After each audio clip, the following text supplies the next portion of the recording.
dalam semua perkara sejak saya menjadi hakim. Dan saya sesuai dengan ira-ira dalam sebuah putusan, sama putusan yang di Mahkamah Agung. Jadi saya itu hakim konstitusi yang berasal dari Mahkamah Agung. Ira-ira putusannya sama dengan di sini. Demi keadilan berdasarkan ketuhanan yang Maha Esa. Dari putusan itu selain bertanggung jawab kepada bangsa, negara, masyarakat, tetapi yang paling utama adalah bertanggung jawab pada Allah Subhanahu wa Ta'ala, Tuhan yang Maha Kuasa.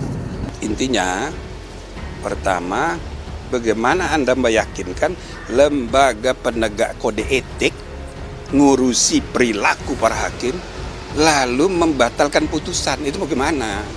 Saya sih mau aja, ya kan? Tapi kalau ngawur-ngawur hal sekedar emosi, sekedar, ya kan nggak bisa.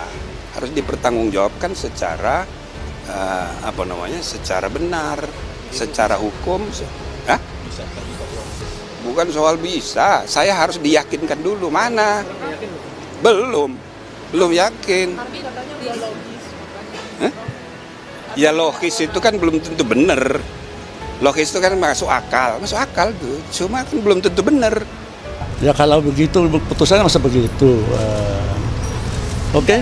Tapi enggak Pak, terkait lobby itu gimana Pak? Enggak ada itu lobby gimana, orang putusannya dibaca sendiri. Udah baca belum? Putusan sebenarnya udah. Oke. Poinnya kalau nggak mundur ya Pak.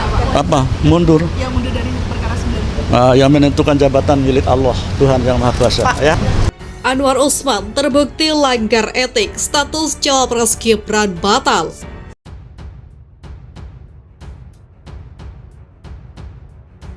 Langkah Majelis Kehormatan Mahkamah Konstitusi atau MKMK mengadili etik Ketua MK Anwar Usman dan seluruh hakim konstitusi lainnya bisa berujung pada batalnya status Cawapres Gibran Rakabuming.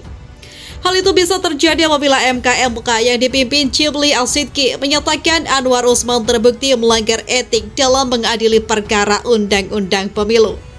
Pakar Hukum Tata Negara Bivitri Susanti yang turut mengadvokasi kasus etik melalui MKMK menilai secara hukum status Cawapres Gibran. Status Cawapres Gibran bisa menjadi tidak sah lantaran adanya putusan etik yang menyatakan hakim konstitusi melakukan perbuatan tak patut. Singkatnya terkait konflik kepentingan antara Anwar Usman dengan Gibran yang merupakan kemenakannya. Jadi secara hukum tata negara, kalau dikatakan tidak sah saya setuju, karena memang dalam undang-undang kekuasaan kehakiman, dengan metode interpretasi kita bisa melihat bahwa sebuah putusan yang dikeluarkan dengan adanya background kepentingan dengan hakim itu tidak sah. Kata Mbak Fitri kepada Akurat.co di Jakarta pada Rabu 1 November 2023. Putusan MK nomor 90/PUU Streps 21/2023 yang memperluas syarat capres-cawapres tidak harus berusia 40 tahun selama pernah atau sedang menjabat jabatan yang dipilih publik, mengundang reaksi dari masyarakat hingga MK membentuk MKMK. Bivitri sepakat MKMK tidak bisa menganulir putusan MK karena sifatnya hanya bekerja pada ranah etik, namun dirinya menilai ada mekanisme lain yang bisa dilakukan setelah putusan etik terhadap Anwar Usman CS diputus.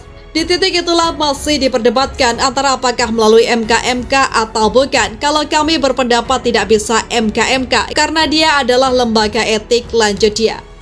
Menurutnya bisa jadi MKMK meminta MK untuk mereview putusan terhadap uji materi pasal 169 huruf Q Undang-Undang Pemilu.